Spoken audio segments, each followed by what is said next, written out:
Welcome to Narisaki. Today let's make fried mushroom, tasty, spicy. So this is a mushroom. You can take any kind of mushroom, clean it with a damp towel, remove the skin, but it's optional. Some people don't like to remove the skin. Chop it into pieces. And now we're going to add masala to this. Put some salt. Make sure the mushrooms are a little bit moist so that all the spices stick to it. Turmeric. Cumin powder is optional, but to get a nice flavor. Red chili powder as per your taste, and mix it very nicely. Once you mix it, don't keep it for marinating for a long time because it will release a lot of water since we have added salt and they'll become soggy. Put some oil. This is cast iron pan. It will take some time to get hot. So by the time I'm going to coat this with the nicely marinated with all the masala is stuck so nicely. I'm going to coat it with rava. You can use semolina, breadcrumbs, rice flour. Only thing with rice flour, it will become a little bit softer, not crunchy. But you can try. It's a different taste. So roll everything and keep it.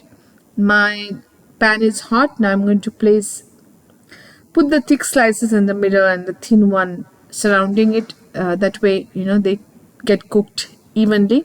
The thick one takes a little bit more time to cook it. Don't cover it with mushroom especially because it will become very soggy. So we are going to shallow fry it without covering. Now add oil if needed. Whenever you need oil, you can add a little bit. That's the advantage of having a shallow fried recipe. Now after 2 minutes, flip it over. I have kept the gas flame on medium, but depending on the heat you can change it.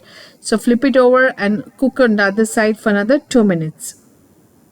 Now to make it crunchy, what you need to do is once they are nicely fried from both the sides, keep the gas flame on high for like half a minute and put off the gas stove and flip them.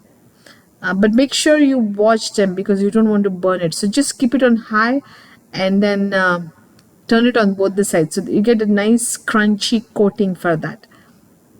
I love this with rice, dal, and it's really tasty. Do try this and let me know your questions.